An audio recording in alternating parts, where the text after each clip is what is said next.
Hi, my name is Les Shockley. I own the world's most powerful truck. It's a 1984 Peterbilt, and it's powered by two Westinghouse J34 jet engines, and it produces 36,000 horsepower.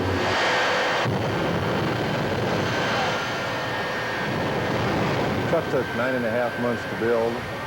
It cost $250,000 to build it. It's a stock 1984 Peterbilt cab, and the front end is special made from fiberglass. So is the sleeper that's on it. The chassis is made from about $8,000 worth of 4130 chromoly tubing. This thing is almost like a space shuttle. It has so many different redundant features as far as the safety things, you know. It's got 2 or 3 different ways to shut off the engines and 2 different parachute setups and just a multitude of different safety things built into it. This truck, because of the power and the engines and everything in it, it creates a lot more noise than everything inside the cab. It's like an echo chamber in there. It's actually probably the most exciting part of this whole act is when you're up there at the starting line and before you leave. Because of the mass of the vehicle, it doesn't run as fast as a lot of the cars that I've driven over the years. So it's not quite as exciting to me going down the track because it does handle so well. I like a car that doesn't handle that good, something you have to kind of fight, you know, to get down a racetrack. Your mind's probably going 200 miles an hour and your heart's going 300 miles an hour. The adrenaline's going to be 500 miles an hour. You're pretty hyped up. I still am.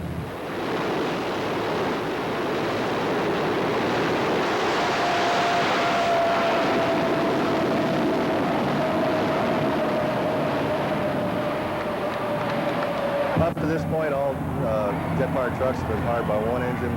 When we built this truck, we built it actually with 3 engines. In about 6 to 8 weeks, we'll be running the truck with 3 engines, and we expect it to run at speeds of probably 240 or 50 miles an hour and a quarter. Well, most people have single-engine dragsters. Dick Gallardi's thought was there was no twin-engine dragsters. He felt that the twin engine, especially using the J34-48, would produce a tremendous amount of fire and smoke. The car took over 2 years to build, with thousands of hours of preparation and work. My name's Steve Cotugno, driver of the Boatown Express twin-jet dragster. The car was built and engineered by Dick Gallardi of Boston, Mass. The car produces over 25,000 horsepower at 12,000 pounds of thrust. The car will do over 300 miles an hour in a quarter mile. Through NHRA, we are restricted to 175. So we run all their tracks under 175 miles per hour. Ladies and gentlemen, here is the biggest, heaviest, most powerful race car you've ever seen. Out of Boston, Massachusetts, Steve Cotugno's awesome Boatown Express. 30 feet long, weighs a couple tons. It's powered by not 1, but 2 Westinghouse J34 jet engines. 20,000 pounds of thrust. And when you see this thing go down the track, you aren't going to believe it. The engines out of Navy's Banshee jet fighters. One of them propelled the jet fighter at 600 miles per hour. Imagine what 2 of them can do on this monster. So Steve Cotugno bringing the Boatown Express, the only twin-engine jet dragster in the world, to the starting line here. He's got it in smoke. Afterburners on, and here he goes. Look at him blast his way on down the quarter mile. Both jet engines putting out gobs of horsepower. The Boatown Express, 6.99 seconds. See the twin chutes bringing that big, long, weedy roadster to a halt at the end of the Raceway Park quarter mile. The experience is probably the same as leaving the top of a roller coaster and gliding downhill, constantly picking up speed until the point where it seems like you can't take it anymore and you shut the car off. It's a totally awesome feeling and it's just unbelievable. His name is Roger Gustin. He's the active, living legend of the sport of jet car racing. Up against Roger Gustin himself in the beautiful Lava Machine Camaro. The Lava Machine is regarded as one of the most spectacular vehicles in drag racing. At 47 years old, Roger is the king of the jet car circuit. There you go. He's a driver, mechanic, engineer, and spokesman for jet car racing.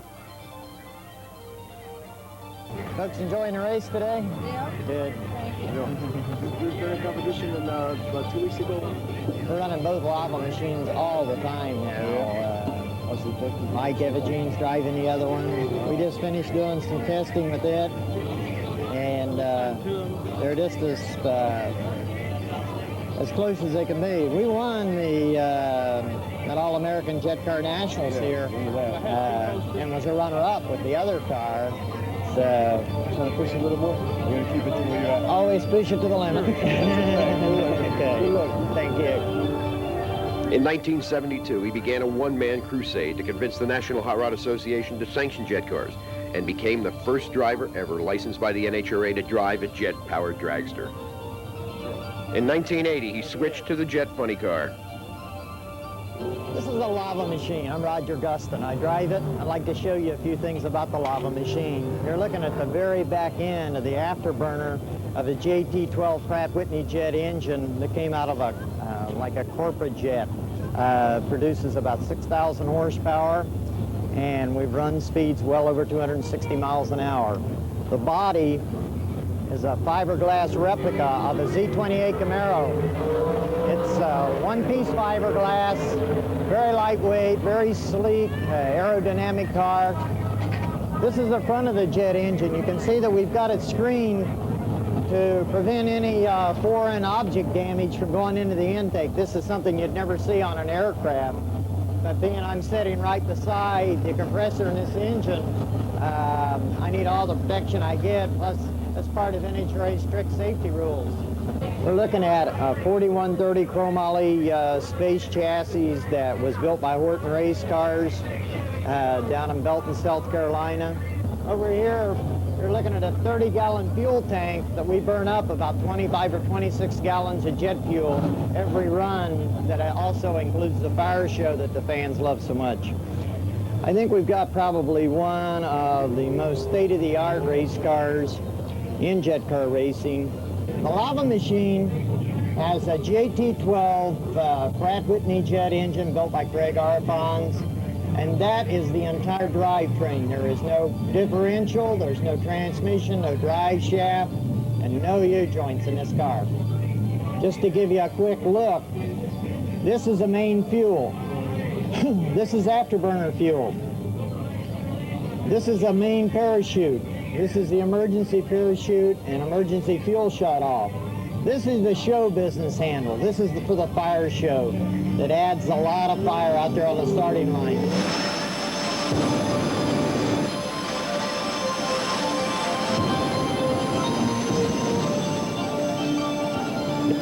One of the most asked questions I have is, what does it feel like to be inside the lava machine here and light that afterburner and getting torched off that starting line with 6,000 horsepower? I gotta tell you, it's absolutely an incredible sensation. Roger has two jet funny cars, the lava machine and the lava pump car. They crisscross the United States in a giant tractor trailer, thrilling thousands of fans with their daring exhibitions of speed and fire like volcanoes exploding. Here's Roger on jet funny cars. Probably the most exciting sensation that I think that you can have and stay on the ground, not be an astronaut, is driving this lava machine. When you're sitting there with the car staged, you light that afterburner, you've got 5 Gs against your body the very instant that it accelerates off the starting line.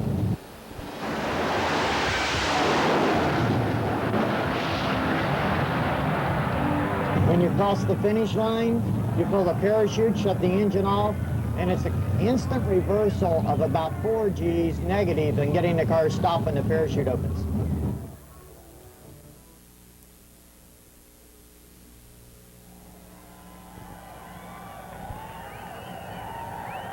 Basically what a wheel stander is we travel down a quarter mile at speeds exceeding 130 miles per hour on the rear wheels only. The front wheels are approximately 6 feet in the air.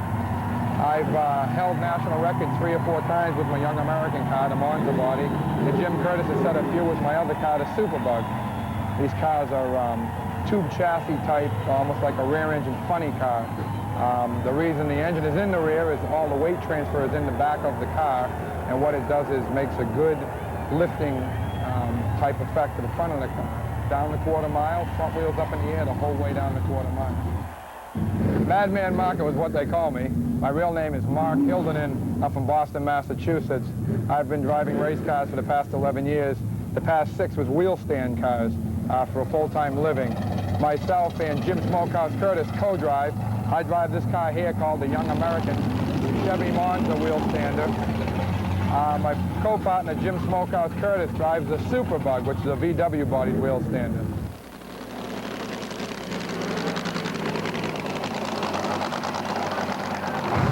I'm Jim Smokehouse Curtis of the Madman Marco wheel stander, so I drive the Superbug, another wheel stander like the Young American.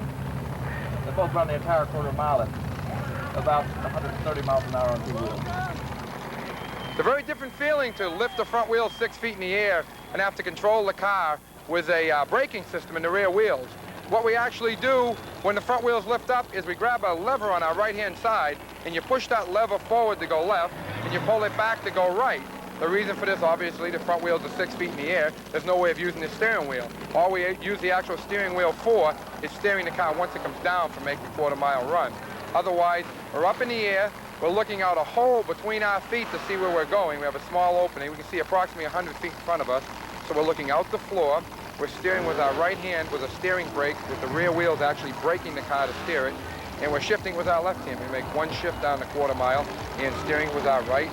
We leave the starting line, and hopefully if we make a good run, when we get to the other end, we're going over 130 miles per hour with the front wheels up in the air, wheel steering.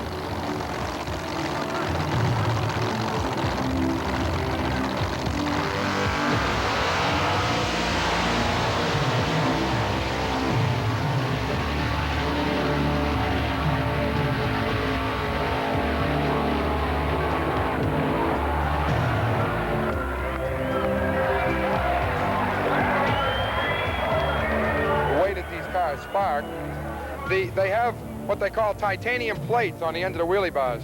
The wheelie bars are here that come out the back of the car, and here we have plates of titanium, and as they're breaking off, these pieces of titanium are very hot, and it's a very, very bright white spark, and as they're going off into the air, they're burning up, and it's a very bright white spark, and that's the reason we use the type of metal titanium, just as part of our show.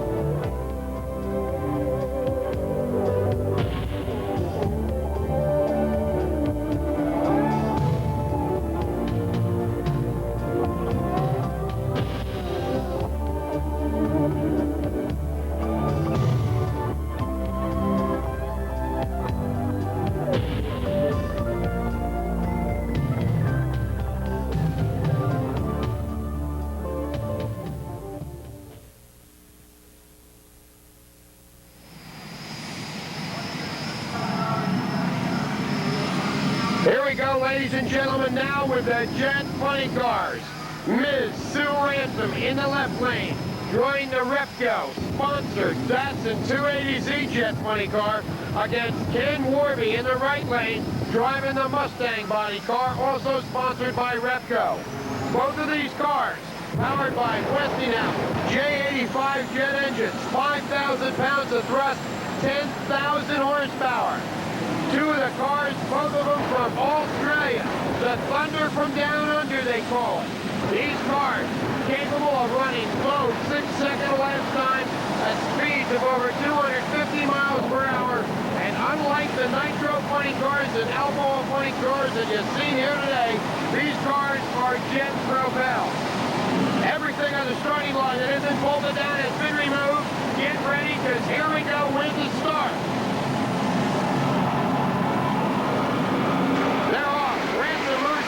Warby trying to pass her, but here comes Susie. She's flying a big end. A 618 for the win.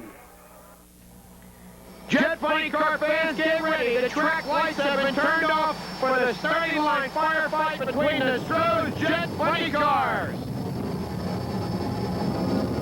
The Stroh's Firebrood Firebird in the right-hand lane, taking on the Stroh's Light Dodge Charger in the other lane. Both cars injecting raw jet fuel into the afterburner and literally setting the track on fire.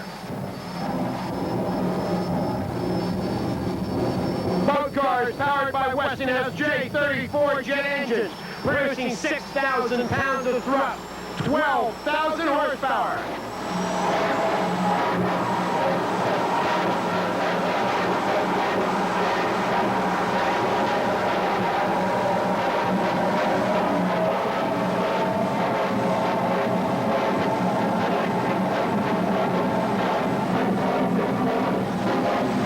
The track lights come on and you can get a better look at the Strel's jet funny cars, burner popping their way to the starting line, injecting raw fuel to the afterburner, hitting the ignition. That's what creates that noise those flames you see. They're ready. Here's the green. They're off. Left lane looks like he's going to take it. He does. And a lap time 6.27 seconds over 250 miles an hour.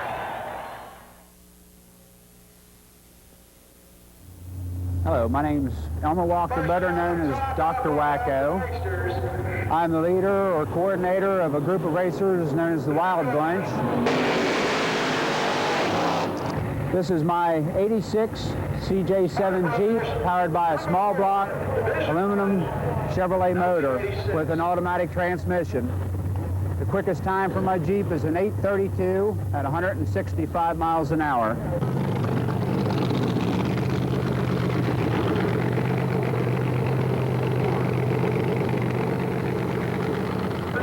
The Wild Bunch, a group of racers as diversified as a Jeep to a Chevrolet truck to an 86 Datsun, Camaros, all door slammer type of vehicles and bodies that you can recognize, is a group of racers based in Central Maryland.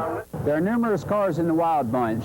Camp Stanley's 75 Love pickup truck powered by a big block Chevrolet with a Lenco. Flies down the track, sometimes both lanes, but he usually makes the quarter mile in good fashion. I'm Camp Stanley, owner-driver of the 1975 Chevy Love pickup, just loving it. Powered by a supercharged, fuel-injected big block Chevrolet engine, 4-speed Lenco, and a 9-inch Ford rear. I have to use this wing to hold it down in top end because this is not the most aerodynamic race car in the world. It's almost like driving a brick down a racetrack.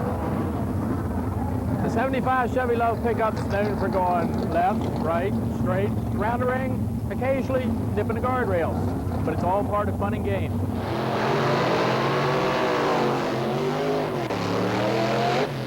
Tommy Howes, the pilot of the 86 300 ZX Datsun, the quickest car to date in the Wild Bunch, with speeds approaching 200 mile an hour and ETs in the low 7s.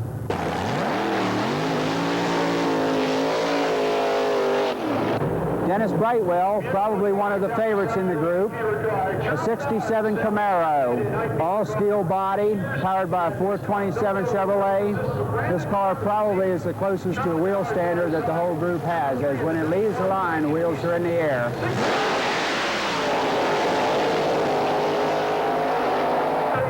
Harold Hines in the 27T Roadster, powered also by a big block Chevrolet. Best ET around 782 at 178 mile an hour.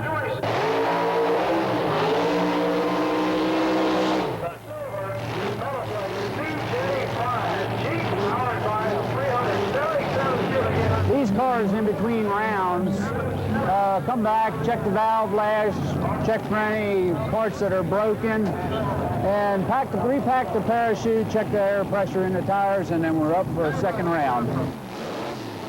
Hope we do well.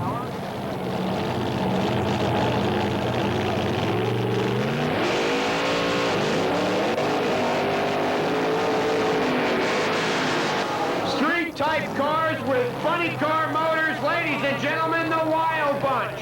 In the left-hand lane, the one and only Dr. Wacko, Elmer Wachter. He's a neurosurgeon, a neurologist. He's a brain transplanting fool.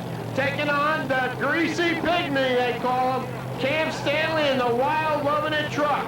A Chevy small block, supercharged, fuel injected on alcohol, powering a Jeep, and a 511 cubic inch aluminum Chevrolet Rodeck racing engine powering the Wild pickup.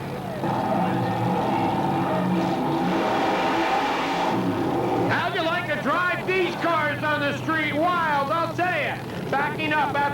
first burnout. The crew members guiding them back.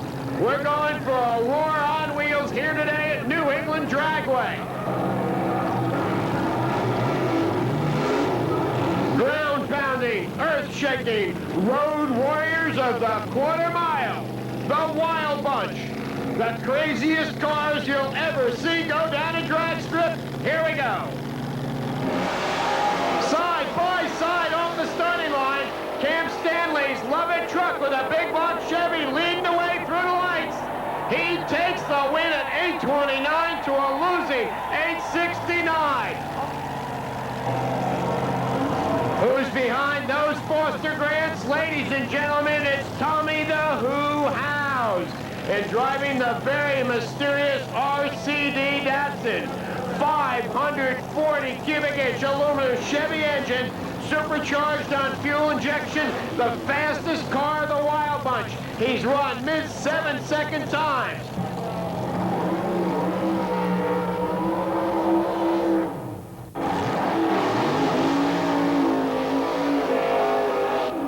What a pair of wild burnouts by these crazy Wild Bunch cars. In the left-hand lane, the unbelievable bright light Camaro of Denny Brightwell, powered by a 460 cubic inch steel block Chevy racing engine. It's got the stock A-frames, the stock front suspension, but one of the quicker cars in the Wild Bunch circuit. More like a street car than any other car in the Wild Bunch. Wild wheel standing burnouts by both cars. Checking out the traction on the starting line. Two of the wildest cars in all of drag racing. These guys are more than drag racers, they're entertainers. Taking their quarter-mile rocket ships down the drag strips all across the country. The Wild Bunch, the stands are always packed when these guys appear at the local drag strip. Wheel standing their way off the sideline, side by side. Tommy House, he has a motor ball. Look at the smoke coming out the back. Denny Brightwell, the Camaro streaking for the lights. A low lap time, 8 seconds flat. 170 miles per hour for the steel block bright light Camaro.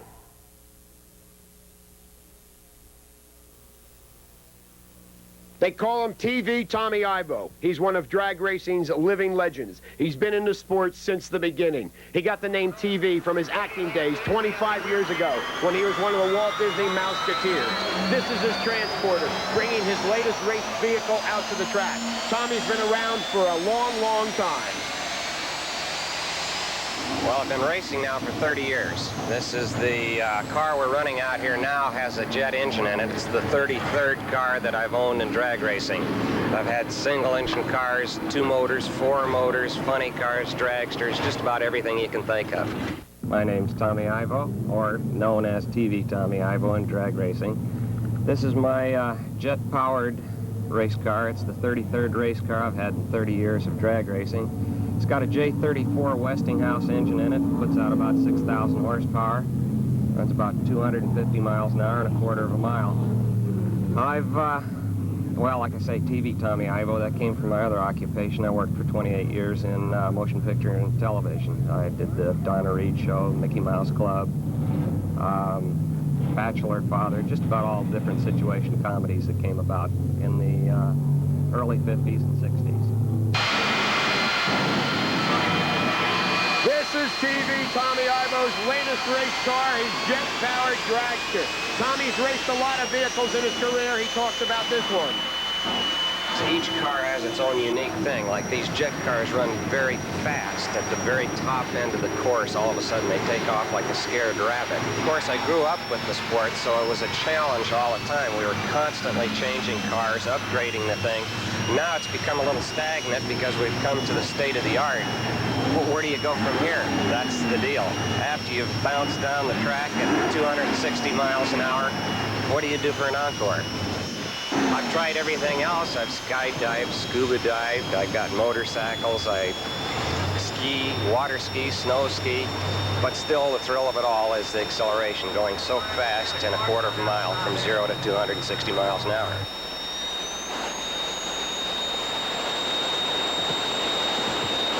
car itself, you're controlling a car that has about 6,000 horsepower, and you don't want to make any mistakes, so your mind's pretty much occupied with exactly what's happening with the race car itself.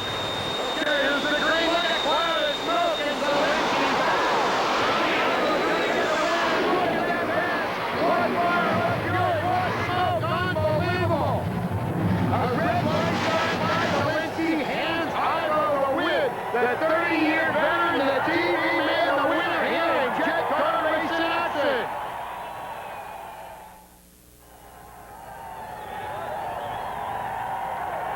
I've been asked by people so much about my four-motor car that I owned about 20 years ago, because a lot of them haven't had a chance to see it. And we're restoring it right now to put it in the museum. And before I stick it in the museum, I think I'm going to take it around the circuit and let the people see it that haven't had a chance to see it.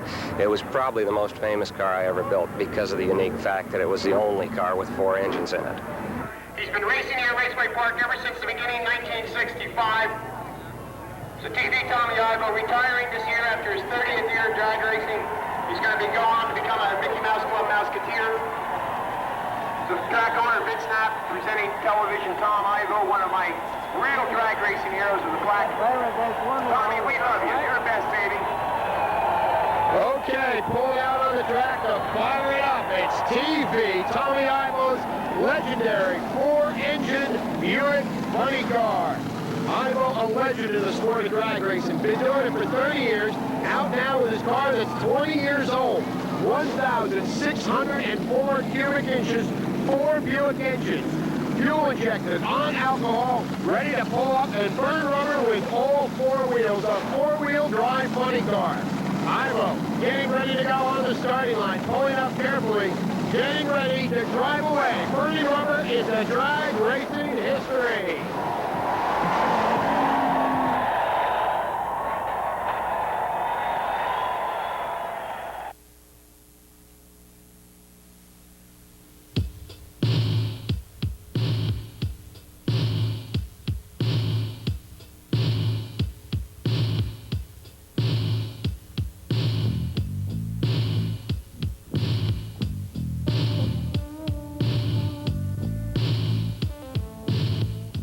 What makes a woman drive this awesome machine?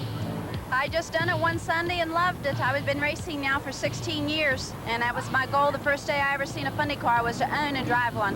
What is the competitive edge between men and women? You're probably just one of 2 women, I think, that are even racing these type of machines. Well, fortunately, drag racing is one of the few sports that it doesn't make any difference whether you're male or female, because it doesn't take any power whatsoever to drive these cars. It just takes personal stamina. It takes no power. You know, you just use your 2 little pinkies and just drive right on down through there.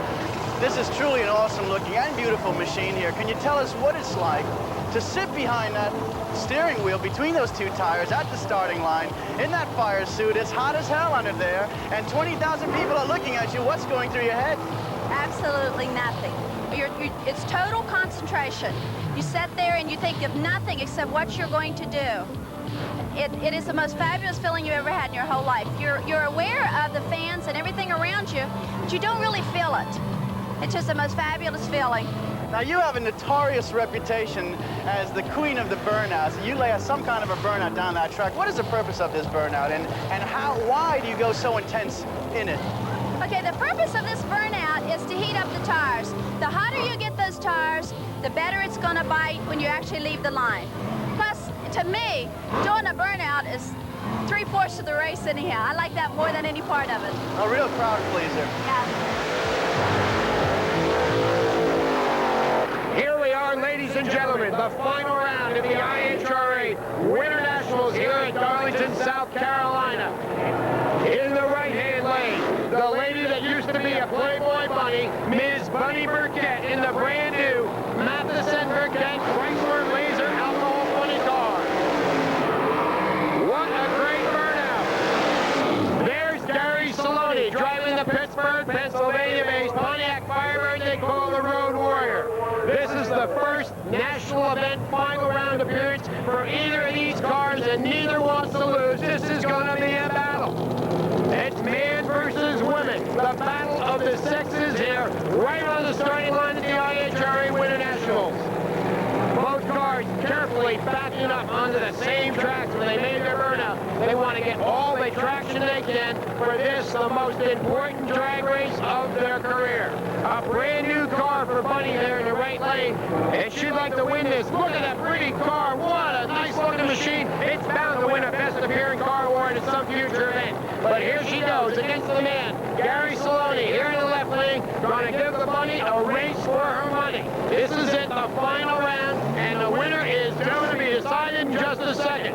Bunny burps it up to the line. Saloni is staged very, very carefully, inching into the beams. Here we go. The biggest drag race of either of these drivers' life right now, right here, it's on the line. The biggest race of Bunny's career. She's been doing this for 20 years. This is her finest effort yet, and she'd definitely like to win this, her first national event. Can she do it? Gary Saloni's going to try and intimidate her, but Bunny's not that type. Here we go. Saloni off first, but Bunny's starting to make tracks. It looks like she's pulling ahead of the finish line. She's going to do it. Her first national event victory of her career. A 6:34, 220 miles per hour. The lady does it. Bunny Burkett wins her first national event.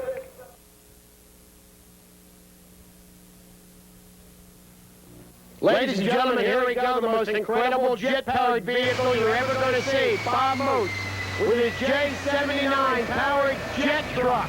Look at the fire coming out of the stacks. He's got the biggest, most powerful Westinghouse jet engine you can get. The J79, 15,000 pounds of thrust, 30,000 horsepower. Is going to push this Kenworth tractor down the Raceway Park quarter mile. Look at it rocking, ladies and gentlemen. The thrust from that engine just making that truck hop around. Fire out of the stacks, fire out of the tailpipe, lighting up the night sky here tonight. Look at that, unbelievable. Look at the torque. Make that truck twist and turn as it comes up towards the starting line. The fire coming out of the stacks, unbelievable. Look at that smoke, fire, you pyromaniacs, this is going to make your night. Unbelievable, look at the power that this truck has got. The biggest jet engine ever built by the government. The big J79, this thing is huge. And it's going to take a whole lot of horsepower to power most of this truck down a quarter. Here we go. Unbelievable, ladies and gentlemen, Bob Moose, 7.65 seconds, 175 miles an hour.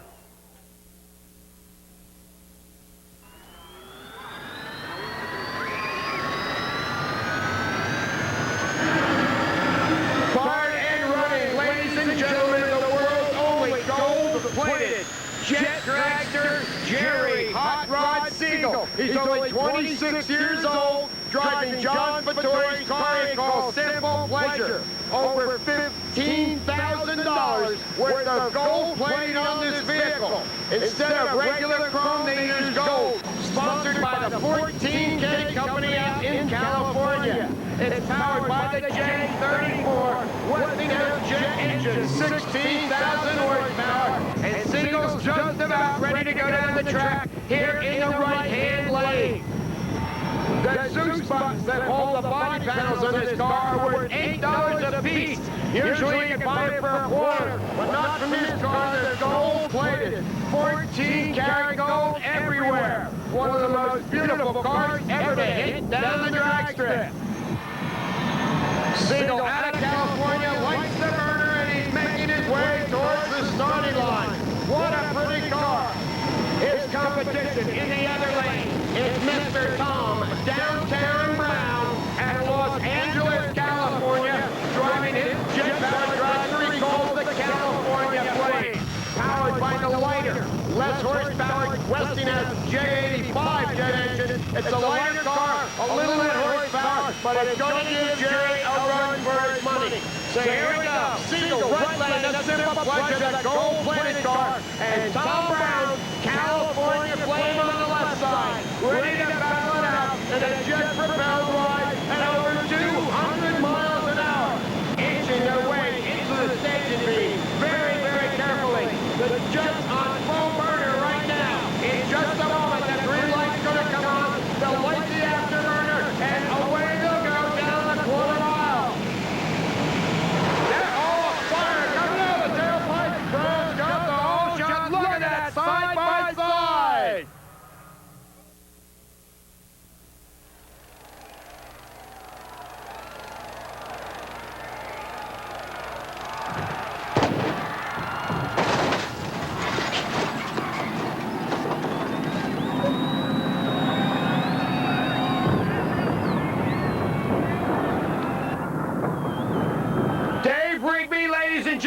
the Master of Disaster and his troupe of traveling stuntmen are here tonight to perform one of the most dangerous stunts you've ever seen. Tonight, you're going to see their attempt to jump a full-size automobile that looks like the General Lee from the Dukes of Hazzard off a ramp 200 feet in the air and land on a pile of junk cars. At 90 miles an hour, he hits the ramp. What an impact! Unbelievable! Almost flipping over. Dave Rigby, stunt coordinator, dives into the front window of that Dodge. The crowd can't believe what they've seen here tonight. Unbelievable! The driver, is he okay? Yes, he is. There he is, ladies and gentlemen. Dave Rigby congratulating him on an unbelievable jump here tonight. Look what he's done to that replica of the General Lee. Reduced it to a pile of junk. The front end completely destroyed. You see a happy young man there. It's a 69 Dodge Charger. It's worth quite a bit of money to your car collectors out there. And as you can see, it's a pile of junk. Windows blown out, front end destroyed. Here comes what it looked like before. Take a look at the cars on the drag strip. 4 full-size automobiles with their roofs caved in where that Dodge landed on top. Okay, we're going to clear the track now and get ready for our next stunt here tonight by the Masters of Disaster. 14 spectators out of our grandstands have donated their street cars here tonight, parked them under the ramp in line with 4 more junk cars, and the Masters of Disasters are going to take this 1972 Plymouth that you see out here, an ex-New Jersey State Police undercover car, jump it off the ramp and crash it into the pile of junk cars. Our safety crew is ready, and I'm sure all of you people out there are going to get a kick out of seeing the cop car crash. Approaching the ramp at 90 miles an hour, he must hit it perfectly or he's in big trouble.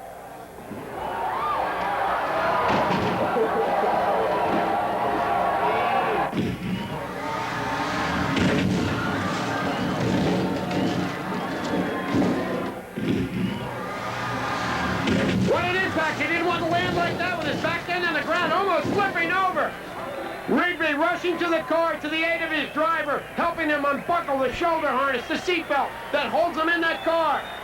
What a crazy profession, but it's a real crowd pleaser. Traveling at 80 miles per hour, he was 20 feet in the air and he traveled over 200 feet, landing on a pile of junk cars. That's why they call him the Master of Disaster.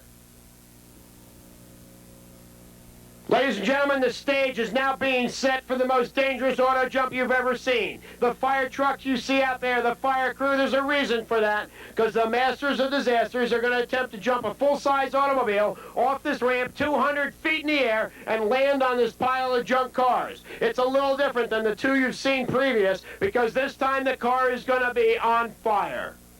This stunt has been banned at many events across the country because of the danger involved. The driver coming down the track now at 90 miles an hour, ready to hit that ramp on fire. Exploding in a fireball, landing on top of the cars. Look at that, ladies and gentlemen, the entire back half of the car engulfed in flame. Dave Rigby frantically jumping on the car, checking on his driver, the fire crew. With the extinguishers on the back of the car, they got the fire out. He's okay. There he comes out through the front windshield. Let's hear it, ladies and gentlemen, the Masters of Disaster.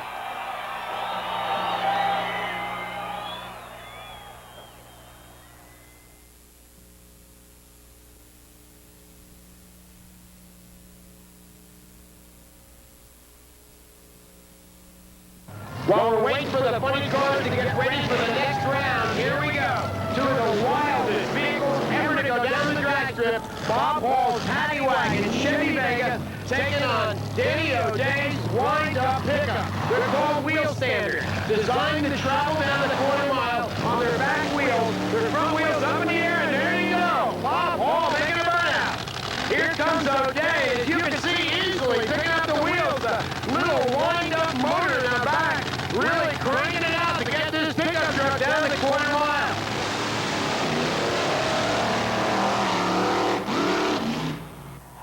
Both vehicles with big block Chevrolet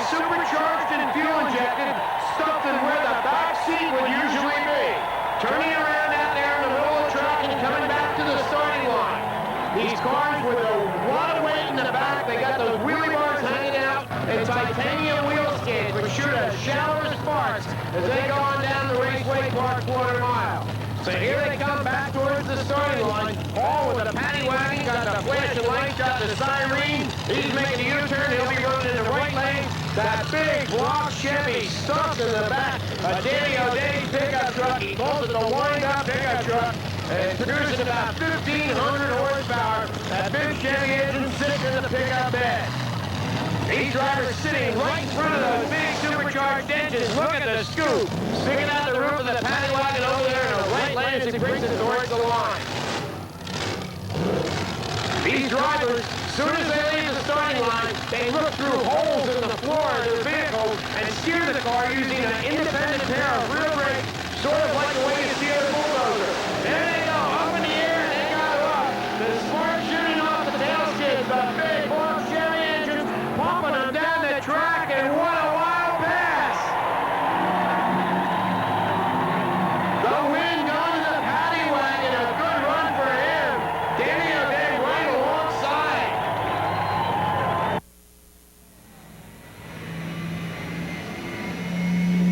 Drag racing fans, get ready for the most powerful jet dragster ever built.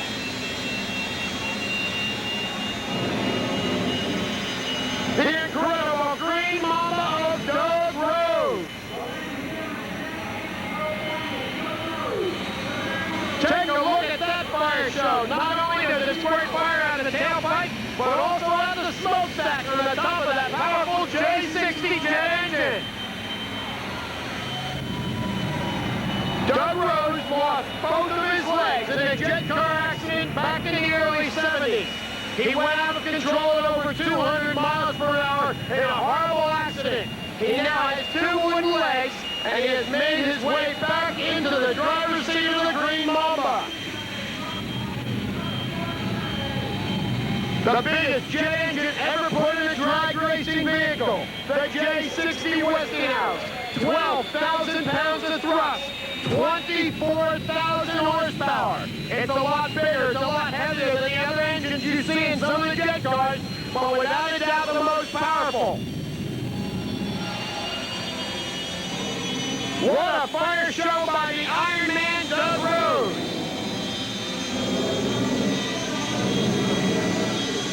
Rose motioning his crew to get out of the way as he brings the powerful Green Mamba to the starting line. Literally setting the track on fire. The noise, the fire, the smoke. Look at all the smoke coming out of the tailpipe of the Green Mamba. There's not a mosquito living within 100 miles. Listen to the sound of that 60 as it winds up coming to the starting line.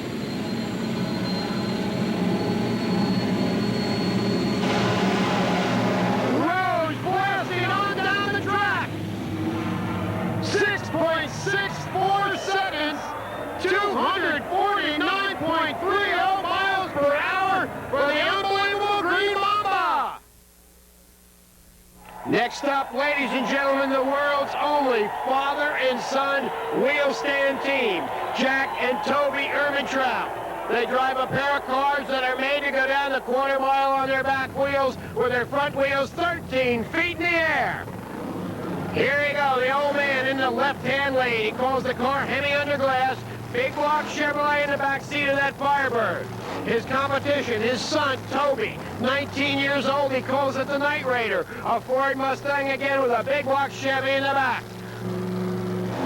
The king of the wheel stand is Jack Ermintrout, 20 years in the business, showing his son, second-generation wheel stand driver, how it's done here on the quarter mile. 40 years old, the old man defeats the teenager Toby here on the quarter mile.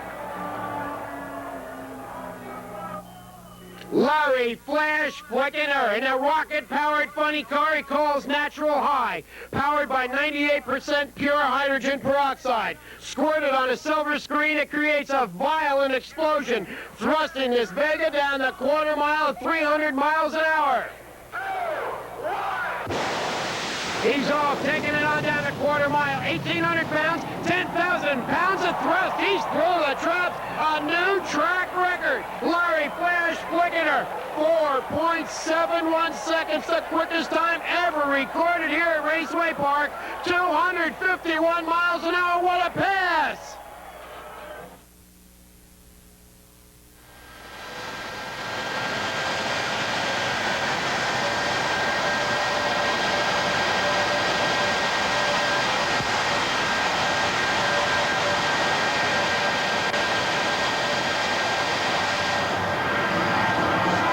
Ladies and gentlemen, here's the world's largest racing vehicle you're ever going to see. Steve Katuno's awesome Bone-Town Express. It's 30 feet long. It weighs 5 tons. It's powered by not one, but two Westinghouse J34 jet engines. 32,000 horsepower, and he's making his way towards the starting line. Look at the fire squirting out the back of that car. Unbelievable. Raw fuel being dumped in the afterburner and lit. Steve Katuno out of Beantown, driving the unbelievable Bone-Town Express. It's 30 feet long. It's almost as long as a tractor trailer. And what you're about to see is the most unbelievable vehicle in all of drag racing. Go down the quarter mile. There's no other vehicle like it. Nobody can run against him. Here he goes. Steve Katuno's Bone-Town Express. How about that unbelievable? A 6:99 elapsed time, 194 miles an hour.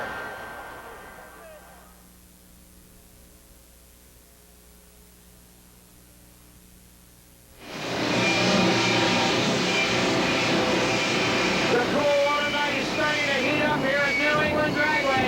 As fire and smoke comes out the stack, Apollo's is incredible. Jet powered 10 words.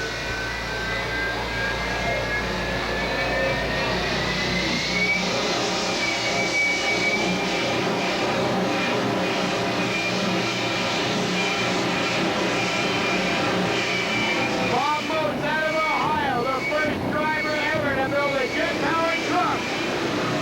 One of the most powerful landlocked vehicles you're ever going to see.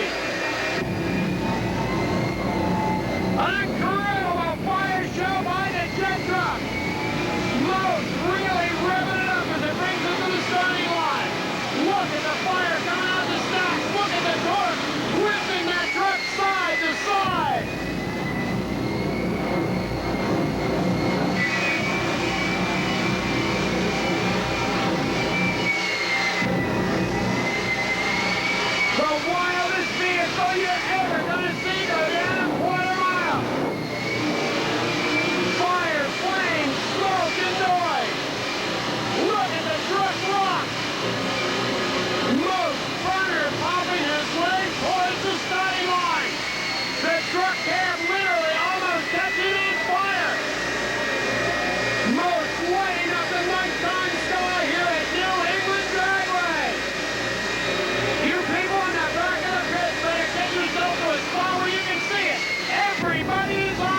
truck is powered by 3 Westinghouse jet engines. Each one of these engines were developed to use in a Navy fighter. Each one of these engines develops about 6,300 pounds of static thrust and about 12,000 horsepower at the speed of sound. In theory, and only theory of course, because the truck couldn't take it or this old driver couldn't handle it, but this truck has enough power to run over 2,000 miles an hour. Everybody always asks me what it feels like to sit in this truck at the starting line and what you think about. I really don't know how to answer that because I don't know how to compare it to anything else I've ever done. I know the feeling going down the racetrack must be something like the clown experiences when he gets shot out of a cannon there at the circus. The only difference is as soon as he leaves the barrel of the cannon, he slows down and we keep right on accelerating. And as far as what it feels like going down there, or what it looks like, I don't know because I'm so scared I keep my eyes shut.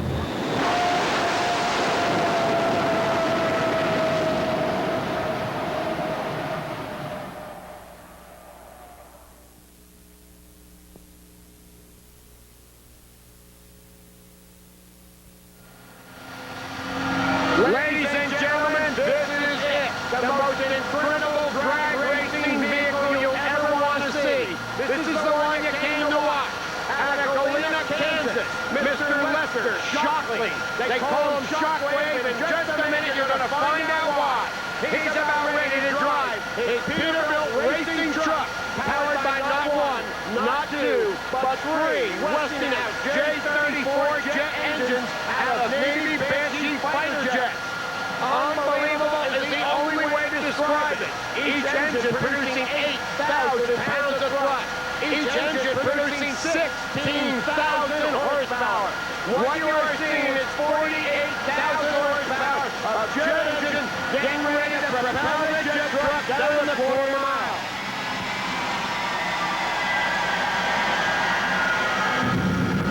Ladies and gentlemen, how about that for a fire show?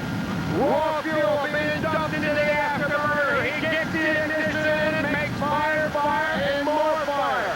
Shooting out the afterburners of the jet. Shooting out the chrome stocks on top of the truck.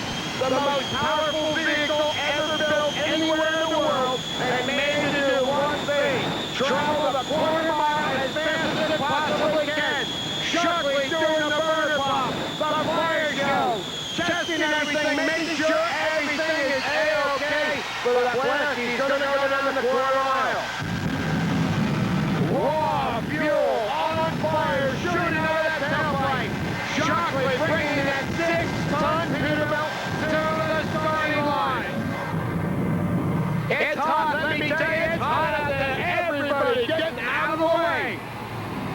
Let's Shockley lighting up the nighttime sky. Look at it. Shockley inching very carefully, cranking his truck into the safety lead and getting ready for the start. You can see the smoke that pours out that raw fuel being dumped into the engine without the afterburner lit. When the green light comes on, he's going to crank on that afterburner and take off down the quarter. Listen to the noise of the fire. Unbelievable. Let's